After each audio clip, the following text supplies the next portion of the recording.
When you hear about Surah An-Nisa from the Quran, what comes to mind? Right. Usually it's a very specific set of rules. Yeah, exactly.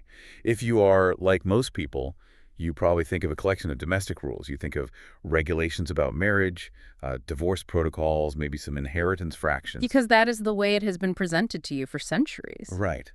But what if we've completely shattered the true meaning of this text? I mean, what if this surah is not a private family law manual at all? It's a huge question. It is. What if it is actually a universal manifesto for human rights and like the literal blueprint for a state-run social security system designed to ensure no human being is left without sustenance? It is a radical paradigm shift, honestly. We are talking about taking a foundational text and entirely reframing how we look at it. Yeah. We are moving from a very private, domestic, almost microscopic lens to a sweeping macroeconomic state-level perspective. And that is exactly the journey we are taking you on today. It's March 27, 2026, and we are digging deep into a fascinating stack of lecture transcripts and detailed notes, exploring the revolutionary Quranic socioeconomics of Allama G.A. Parwez. And just to set the stage here, Parwez is not making a theological argument in the traditional sense. Right, he's not just talking about rituals. Exactly. He is arguing that what we are looking at is a highly practical 21st century governance constitution that has essentially been hidden in plain sight. Mostly by translation, right? Okay, let's unpack this. To understand any blueprint, you first have to speak the language of the architect. Right, and Parwez's core thesis in these sources is that traditional religious translations have taken massive systemic legal concepts and aggressively shrunk them down into narrow, personal, or even mystical labels. Wait, hold on. If I'm translating a foundational religious text, I can't just change definitions because it sounds like good modern public policy. You Right? definitely can't. So let's take the first major redefinition in the sources, the word yatama. Traditionally, this is translated simply as orphans. Right. And in common parlance, an orphan is a biological label. It means a fatherless child. How does Parwez linguistically justify taking a word that clearly means a fatherless child and expanding it to mean an entire socioeconomic demographic? It is a great question, and it requires looking at the actual Arabic root of the word. Okay, let's get into the weeds. So the root of yatama, which is YTM, it doesn't strictly mean a child whose father died. In classic Arabic etymology, it implies a state of being singular, isolated, or cut off. Isolated out. Yeah. For example, classical Arabs would refer to a remarkably rare, singular pearl that stands alone as a dura yatima. Oh. Right. So Parwez applies this original expansive linguistic root to the socioeconomic sphere. In this system, yatama is anyone who is left isolated, helpless, and cut off from the primary means of sustenance. So it's a much broader category. Exactly. It's anyone left alone in the struggle of life without a supportive social network. Ah, okay. So a biological orphan certainly fits into that category, but the category itself is much larger. Precisely. And think about the ripple effect of that single semantic shift. Right, because if you believe yatama only means biological orphans, then your societal obligation basically ends at building an orphanage. Or just tossing some coins to a fatherless child. It's an act of private charity. Yeah. But if yatama means any vulnerable demographic like the unemployed widow, the disabled worker, the elderly person with no family. Anyone economically isolated? Anyone economically isolated without a safety net, exactly. Then the text is mandating a comprehensive state-level social security network.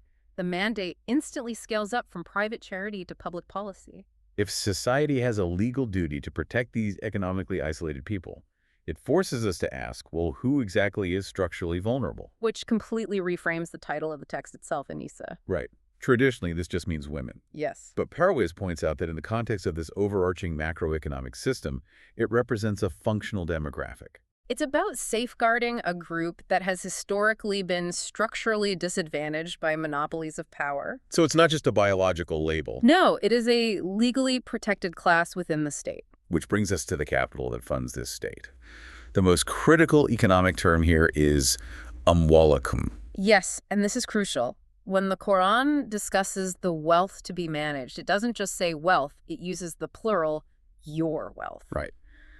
Parwez notes this shifts capital from the concept of private hoarding, my money, my property, my personal bank account, to national wealth, or Qawmi Dolat. Qawmi Billah. Right. It frames all individual wealth as part of the collective economic lifeblood of the community. So when the text gives instructions on how to manage this wealth, it's not giving financial advice to an individual investor on Wall Street. Definitely not. It's dictating macroeconomic policy to a state treasury. Exactly. And that treasury must be guarded against another crucial demographic mentioned in the text, which is the Sufaha. Okay, the Sufaha. Traditionally, translators labeled them as fools or the weak-minded. Yeah. Right? Yeah, implying someone who is mentally deficient in a medical sense. But Parwez redefines Sufaha functionally within this economic framework.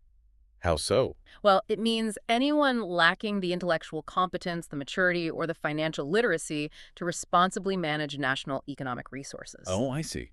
So you could have a brilliant, world-renowned artist, a gifted poet, or a genius musician who is absolutely brilliant in their field. Right, totally competent in other areas. But if they are entirely incapable of managing a massive fiduciary trust in this specific economic context, they are Sufaha. Yes. The state cannot hand over its economic lifeblood to someone who will squander it, regardless of their talents elsewhere. It's like someone reading a nation's constitutional charter and thinking it's just a personal diary. But I keep coming back to this. If these words have such massive macroeconomic implications, I mean, if we're talking about national wealth, protecting all vulnerable people through a social safety net and requiring serious administrative competence. How did they get watered down? Exactly. Why shrink a constitutional framework into a suggestion to just be nice to a fatherless child? What's fascinating here is you have to look at the power dynamics of history. Okay. If we connect this to the bigger picture, a charity mindset keeps power centralized in the hands of the wealthy. Right, because charity is voluntary. Exactly. It relies entirely on the benevolence of the rich, allowing them to maintain their hoard, maintain their leverage over the poor, all while feeling morally superior. Oh, yeah. A constitutional rights mindset, however, legally enforces equity. It threatens historical monopolies. Because it demands wealth distribution as a matter of inescapable law. Not as a matter of a generous mood. By shrinking the language, historical traditionalists neutralize the economic threat the text posed to centralized elite wealth. That makes total sense. If I'm a feudal lord, I love the translation that tells me to be charitable when I feel like it. I absolutely hate the translation that tells me the state is going to systematically dismantle my monopoly to fund a universal social safety net. Exactly. And that leads us to how this engine actually runs. Now that we understand the vocabulary, we can examine what Parwez calls the Nizam-e-Rububiyat. A system of universal sustenance. Right, which is outlined specifically in verses 4.5 through 4.0 of Surah An-Nisa. Let's break that down because the mechanics here are fascinating. Yeah. Verse 4.5 is basically the foundation of macroeconomic preservation. Yes. The state is strictly obligated to withhold fiduciary wealth from the Sufaha, the incompetent. And as we just established, this isn't just private money, it's Qawmi Dalat, national wealth. Which is the lifeblood. Right. Handing over massive amounts of capital to those who cannot manage it doesn't just ruin the individual, it bankrupts the state. Capital is the foundation that allows the nation to stand on its own feet. But here is the genius of the system. Withholding the wealth from an incompetent ward doesn't mean you abandon them to starve. Okay. The system mandates rububiyat, which means comprehensive nourishment and sustenance. So they still get taken care of. Absolutely. Even if the state or the guardian legally withholds the capital from an incompetent person, the state is legally obligated to provide for them out of the profits of that wealth. So that includes food, clothing, shelter. And crucially, training. They are cared for, but they are not handed the steering wheel of the economy. Right, because if you hand them the steering wheel, they crash the whole car. Exactly. But how does this wealth circulate? Because historically, wealth was just passed down from one powerful patriarch to his eldest son, keeping all the capital locked in a tiny circle of elite men. This is where verses 4.7 and 4.8 come in, and they are revolutionary. They deal with dismantling those exact historical monopolies through strictly mathematically defined inheritance rights. Right. It replaces arbitrary mood-based inheritance with fixed socioeconomic rights for both men and women. And we cannot overstate how radical that is for the time, and frankly, even today in some places. Oh, absolutely. Establishing a non-negotiable legal share in inheritance property for women created independent female financial autonomy in an era where women were often treated as property themselves. It permanently blocks wealth concentration. By legally forcing the division of massive estates. Furthermore, verse 4.8 adds an incredible layer of social welfare integration right at the point of wealth transfer. How does that work? It states that at the time of wealth distribution, like when the estate is being divided among the legal heirs, if needy individuals, the structurally vulnerable, or relatives who don't have a fixed mathematical share are present, they must be provided for out of the estate before it is finalized. Wow. It's a legally enforced mechanism of community cohesion. Think about the psychology of that. Yeah, it prevents the deep societal resentment that builds when the vulnerable, starving classes are forced to watch massive amounts of wealth being transferred between the elites while they are left out in the cold. It ensures that the circulation of capital touches the periphery of society, not just the center. And it places a massive responsibility on the administrators of these trusts, the guardians. It really does. Which brings up a huge question. So, what does this all mean for the concept of a guardian? It sounds like being a guardian isn't a blank check. It would be, if not for verses 4.9 and 4.10, which establish absolute fiduciary transparency. The text is incredibly specific. Yeah. It mandates that if a guardian is wealthy, they must serve without pay. Wow, really? Yeah. They cannot skim administrative fees off the top of a vulnerable person's trust just because they are managing it. What if they're not wealthy, though? If the administrator is poor and doing this as their primary labor, they are allowed to take only a standardized, legally fair, and customary wage. And all transfers of assets must happen before official witnesses. And Parwez points out that the penalties for violating this are incredibly severe. Embezzlement isn't just treated as a personal moral failing or a quiet sin. It is classified as high treason against the socioeconomic order. Unjustly consuming the trust funds of the vulnerable is a structural attack on the state itself. Because it undermines the very trust that allows the Nizami Rubaiyat to function. Right. If the vulnerable cannot trust the state to protect their wealth, the social contract disintegrates. Okay, so the state is withholding wealth from the vulnerable until they are ready to manage it. But that begs the obvious operational question. Who decides when they are ready? Right. How do you measure that? Yeah. How does the state accurately measure competence? This introduces the most crucial mechanic of the entire system, and where traditional interpretations completely failed. It is the strict, uncompromising distinction between physical age and intellectual maturity. Okay. It's the difference between reaching biological puberty, which the text calls a shudahu, and reaching cognitive intellectual competence, which the text calls rushed. Let's use an analogy here. Yeah. Biological puberty is just the engine of the human body turning on. It's the hormones, the physical growth, the sudden height. But rushed is the prefrontal cortex finally finishing its wiring. It's the braking system. It's risk assessment, impulse control, long-term planning. You don't hand over a massive national economy to a brain that has a fully functional accelerator, but absolutely no brakes. That is a perfect way to conceptualize it. Traditional jurisprudence often blurred these lines terribly. They just lumped them together. Yeah, they assumed that once a person hits puberty, once that engine turns on, they are a fully functioning adult capable of entering massive financial and legal contracts. Wow. The Quranic developmental stages, as Parwez highlights from the sources, completely reject this. A shudahu, physical youth, is a strictly chronological milestone. It happens to everyone if they live long enough. Right. But biological puberty does not equal financial literacy or emotional stability. Right. The true threshold for economic emancipation, for taking control of your share of the national wealth, and for entering into legally binding contracts is rushed. Parwez defines rushed strictly as the verifiable firmness, maturity, and competence of the intellect.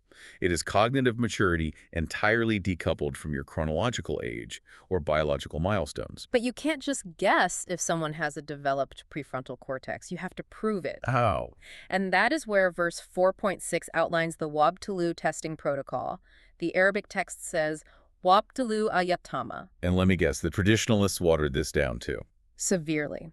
Traditionalists, leaning into a more passive, mystical religious culture, often translated the root word ibtila as a divine test. Like a hardship from God. Exactly, like a hardship that God mysteriously inflicts upon you to test your faith. Parwez strips away the mysticism and brings it back to practical statecraft.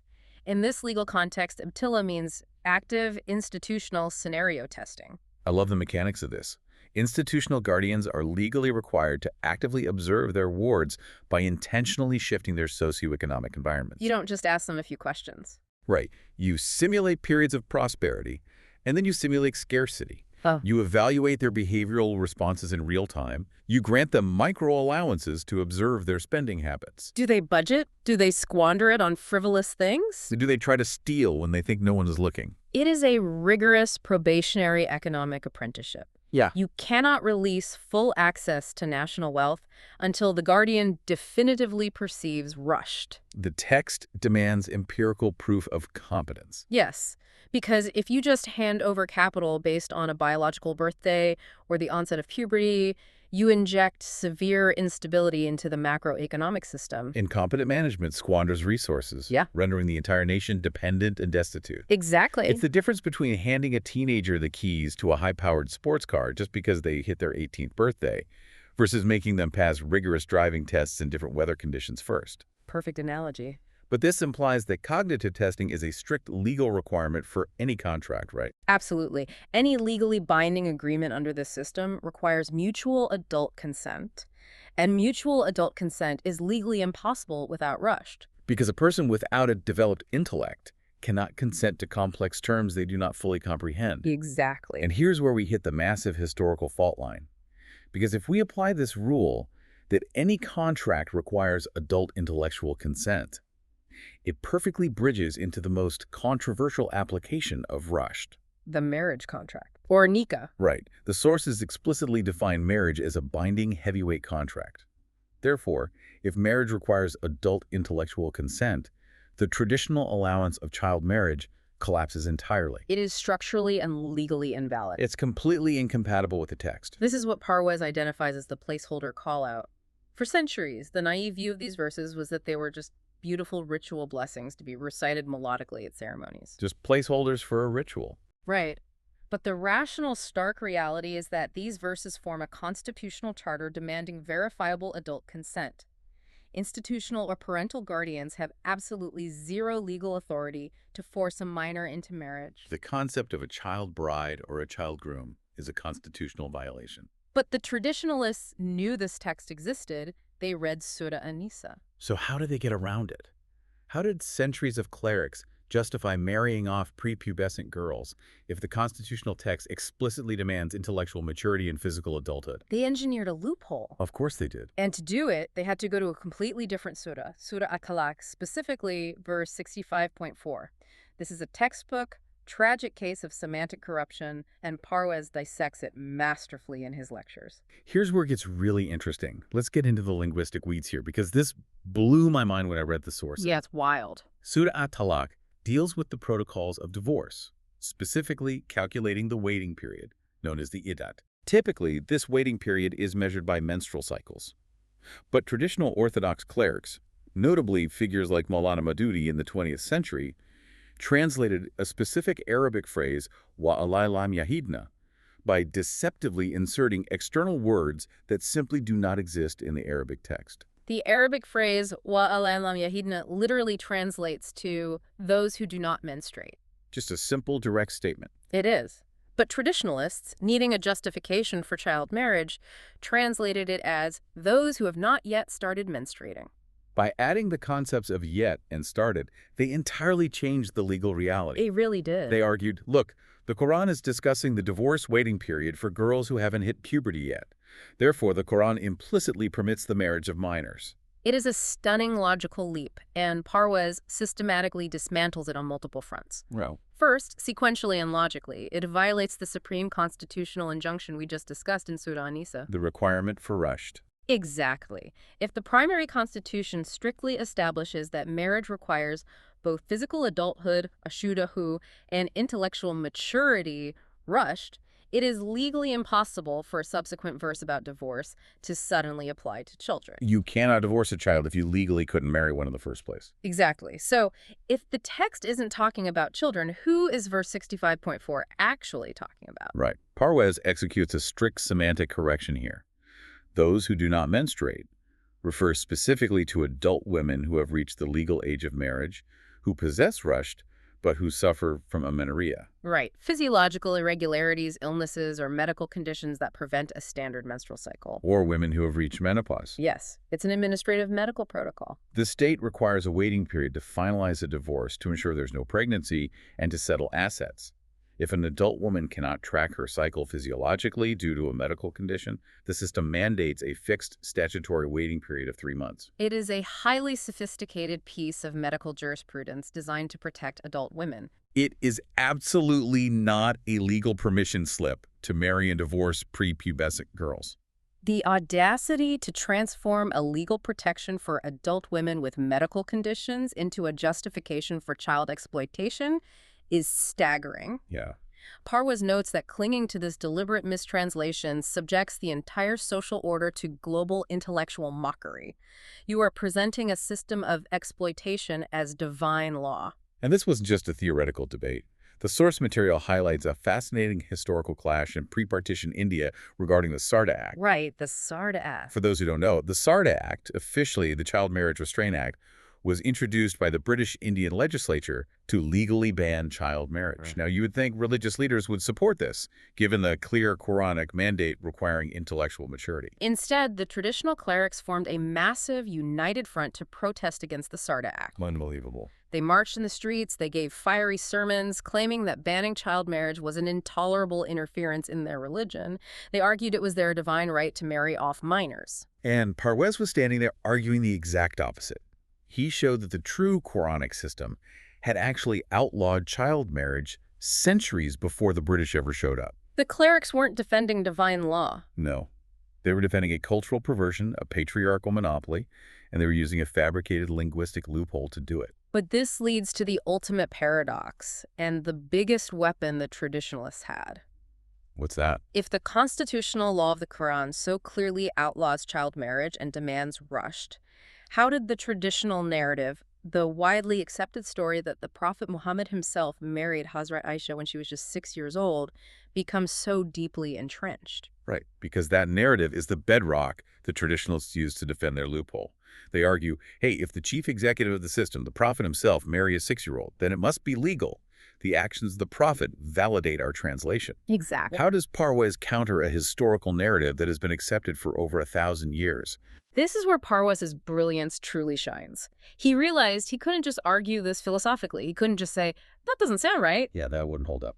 And he didn't rely on external Western critiques, nor did he simply dismiss history out of hand. He performed a rigorous historical audit. Okay. And crucially, he used the traditionalists' own established historical texts, their own accepted narrations, their own biographical timelines, books by Ibn Kathir, Tabari, and others, to perform a strict mathematical and chronological audit. Walk us through the math on this, because this is the aha moment that completely shatters the traditional narrative. How did Parwez use their own books to prove them wrong? It relies on cross-referencing internal timelines. For example, traditional historians universally agree on the age of Hazrat Aisha's older sister, Hazrat Asma. Okay.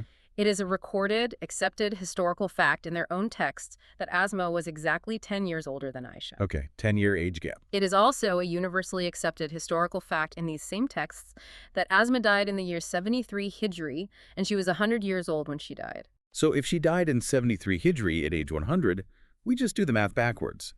That means in the year 1 Hijri, the year of the migration to Adina Asma would have been 27 years old. Precisely. And if Asma was 27 years old in the year 1 Hijri, and we know for a fact she was 10 years older than Aisha, that means Aisha was 17 years old at the time of the Hijra. Wow.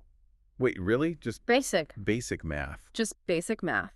The marriage took place roughly in the year 1 or 2 Hijri, which mathematically dictates that Hazrat Aisha was between 18 and 19 years old at the time of her marriage. Not 6. Not 6, not 9. She was a fully grown adult of 18 or 19. That is incredible. He didn't invent new history. He just did the math that they apparently never bothered to do or deliberately ignored. He just cross-referenced. By cross-referencing their own dates of birth, the dates of the Hijra, and the age gaps between siblings, Parwez mathematically proved it was a legally valid, consent-based contract between two intellectually mature adults. And this establishes Parwez's ultimate legal principle, constitutional supremacy over historical hearsay. I love that phrase, constitutional supremacy. The chief executive of a state, the Prophet, cannot logically or legally act in direct violation of the very constitution he is establishing. Right. Any historical report, any hearsay, any isolated narration that claims the Prophet bypassed the prerequisite of Rushd and adult consent is structurally flawed and legally void. The Constitution overrides the hearsay. You'd think traditional clerics would be thrilled. I mean, Parwez just used their own books to clear the Prophet's name from centuries of mockery by Orientalists and critics. He proved mathematically that the Prophet's character was spotless and perfectly aligned with the Constitution. Did they thank him? The tragic irony is that instead of gratitude, the clergy reacted with extreme, almost violent hostility. Oh, wow. They instantly issued fatwas of disbelief, labeling Parwez a heretic, accusing him of committing kufr. They issued death warrants over a math equation. Because the math destroyed their power. In the realm of what Parwez calls social physics, the clergy demonstrated a sociopathic ideological decay. Explain. Well, think about what they chose. They preferred to subject the prophet's character to global intellectual humiliation, They preferred the world to view their founder as someone who exploited children. rather than surrender a fabricated history that allowed them to legally validate their own exploitative jurisprudence. They chose their power over his reputation. It perfectly illustrates Parwez's concept of the law of requital. Actions have inescapable systemic consequences. What happens to a society that legally validates the exploitation of the weak, ignores the prerequisites of intellectual maturity, and hoards wealth under the guise of religion? The text uses a terrifying and powerful metaphor in verse 4.devlo. It states that unjustly consuming the wealth of the vulnerable is like filling one's belly with a raging fire, Sarah. And Parwez shifts this from an abstract threat of hellfire in the afterlife to a very present-day reality. Right, a present-day social hell. In the realm of social physics, systemic corruption breeds an insatiable sociopathic greed. It operates like a disease. The etymology of Sarah implies a fire that is constantly being stoked, one that grows more ferocious the more you feed it. Wow. This greed burns away constructive human capabilities. When a society projects the exploitation of minors onto divine law, as we saw with the clerics protesting the SARTA Act, Parwez classifies this as a profound psychological sickness. And calls it a sex perversion, right? Yes. It destroys the ethical foundation of the community from the inside out. There is a chilling anecdote from the source material that captures this decay perfectly. It really shows how weaponizing the law destroys humanity. Oh, the neighbor. Yeah. Parwez talks about his neighbor, who was a highly respected cleric. This man's fatwas were followed across the country. He was seen as a pillar of religious law. Right. But Parwez recounts hearing this cleric shouting at his sick wife. He was explicitly telling her that under the strict technical terms of his maintenance contract, he was only legally obligated to provide her with food and basic shelter. So cold. He told her he was not legally obligated to pay for her medical treatment, and therefore he wouldn't. That anecdote is horrifying, but it perfectly highlights the exact contrast Parwez makes throughout his analysis. The cleric was adhering to cold, exploitative, weaponized rules while completely sociopathically ignoring the ethical mandate required by the true system. The actual spirit of the law. Yes. Verse 4.9 commands that all socioeconomic dealings must use qualan sedata. What does that mean? It translates to direct, unambiguous, but fundamentally empathetic, solid, and equitable words. The cleric used the law as a shield to abandon his wife. He perfectly embodied that raging fire of Sierra. He devoured her human rights to maintain his wealth, all while feeling legally justified. And when this behavior becomes institutionalized, when hoarding resources and mistreating the weak becomes the societal norm defended by the religious elite, the system inevitably collapses. Right. The fire of greed reduces the socioeconomic order to a heap of ashes, inviting total societal chaos, mass dependency, and eventual destruction. You cannot build a stable nation on the backs of the exploited. So let's bring this all together. What is the permanent value, the Mustaqila Qadar, established by Allama G.A. Parwez in this deep dive? Well, We've thoroughly shattered the assumption that Surah An-Nisa is just a book of archaic domestic regulations. It is a magnificent, highly practical constitutional charter for human dignity and social equity. it maps perfectly onto 21st century governance. It demands verifiable intellectual maturity, rushed for legal emancipation and contract validity. Right. It protects national wealth from incompetence to prevent macroeconomic collapse. It guarantees female financial autonomy by actively dismantling patriarchal monopolies. And it permanently outlaws the exploitation of minors by requiring adult consent. It's a blueprint for a society that ensures no human being is left without sustenance. It replaces the mood swings of private charity with the ironclad guarantees of constitutional law. Absolutely. But this is the vital question we have to ask next. We've seen how this remarkable system protects the individual. We've seen how it ensures their sustenance and defends them from exploitation. But how does the Quran define the authority, the markaz, that must actually enforce these rights? Exactly, because laws are just ink on paper without an administrative body to execute them. Who holds the power to make this blueprint a reality? How is that central authority structured, and how are they kept in check? That's exactly where we go in the next deep dive. Something for you to mull over until next time. Look closely at the systems around you. Keep questioning the assumptions you've always taken for granted, and remember, the true blueprint for equity might just be hidden right beneath the translation. Thanks for joining us, and we'll see you on the next deep dive.